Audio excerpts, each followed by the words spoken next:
నమస్కారం. నా పేరు డాక్టర్ పురు ధవన్ మరియు ఈ వీడియోలో మనం కాఫీ గురించి మాట్లాడబోతున్నాం. కాఫీ మరియు టీ అందరికీ ఇష్టమే. కొంతమంది తాగుతారు, కొంతమంది తాగరు, కొంతమందికి ఇవి చెడు అలవాట్లు అనిపిస్తాయి. అందుకే మనం దీన్ని అర్థం చేసుకునే ప్రయత్నం చేస్తాం. ఎలా అంటే మనం టీ మరియు కాఫీని మెడిసిన్లా పార్కిన్సన్లో ఉపయోగించవచ్చో తెలుసుకుందాం. పార్కిన్సన్లో మనం తరచుగా చూస్తుంటాం. మన బ్రెయిన్ నెమ్మదిగా పనిచేస్తోంది.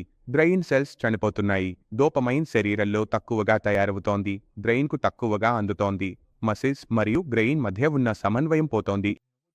ఇప్పుడు ఇందులో కాఫీ మీకు ఎలా సహాయపడుతుంది, టీ ఎలా సహాయపడుతుంది, దీనిని మనం అర్థం చేసుకునే ప్రయత్నం చేద్దాం. టీ మరియు కాఫీలో ఒక పదార్థం ఉంటుంది. దాన్ని మనం క్యాఫైన్ అంటాం. ఈ క్యాఫైన్ మీకు హిట్ ఇస్తుంది. మీకు నిద్ర వస్తోంది. మీరు టీ లేదా కాఫీ తాగారు.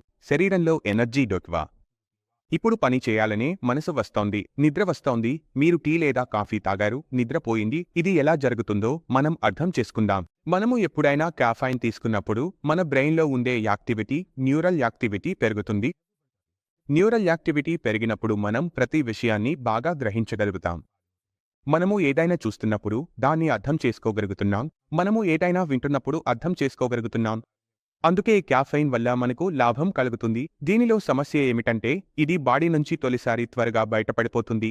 అందువల్ల మొదట హాయిగా అనిపించిన తర్వాత వెంటనే తగ్గడం మొదలవుతుంది. కాబట్టి ఇది మనకు తాత్కాలికంగా ఉపశమనం ఇస్తుంది. ఇప్పుడు ఇది తాత్కాలిక ఉపశమనం ఇస్తున్నప్పుడు మనం దీని లాభాన్ని పార్కిన్సన్లో ఉపయోగించుకోవచ్చా? సమాధానం అవును. మీరు చేయాల్సింది ఏమిటంటే మీరు టీ, కాఫీ మానేయాల్సిన అవసరం లేదు. సరేనా? టీ లేదా కాఫీలో మీరు ఒకటే విషయం తీసేయాలి, అది పాలు.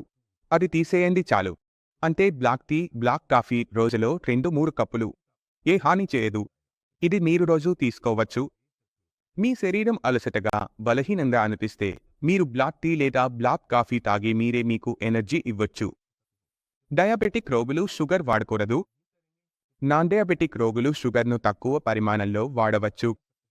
గ్రీష్మకాలంలో మీరు చల్లగా కూడా తీసుకోవచ్చు. అంటే ఐస్ టీ లేదా ఐస్ కాఫీ తీసుకుంటే అందులో షుగర్ వేయకండి, తేనె వేసుకోండి కదా.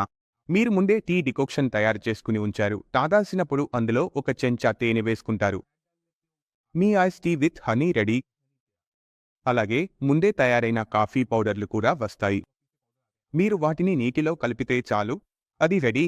దానిలో మీరు తేనె వేసుకోవచ్చు. తేనె వేయాలి అనుకుంటే వేయండి, చక్కెర వేయాలి అనుకుంటే చక్కెర వేయండి. కానీ వేడి కాఫీ లేదా టీలో మీరు తేనెను ఉపయోగించకూడదు. ఈ విషయాన్ని గుర్తుంచుకోవాలి. తేనెను ఎప్పుడూ వేడి చేయకూడదు. ఈ విషయాన్ని ఎప్పుడూ మీ మనసులో పెట్టుకోండి. ఇప్పుడు టీ లేదా కాఫీ మన శరీరంలోకి వెళ్తున్నప్పుడు, అంటే మన మెదడులోకి వెళ్తున్నప్పుడు మెదడుకు ఏమీ లభిస్తోంది అంటే కాఫీన్ లభిస్తోంది. కాఫీన్ లభించిన తర్వాత న్యూరోట్రాన్స్మిషన్స్ చాలా వేగంగా జరగడం ప్రారంభమవుతుంది.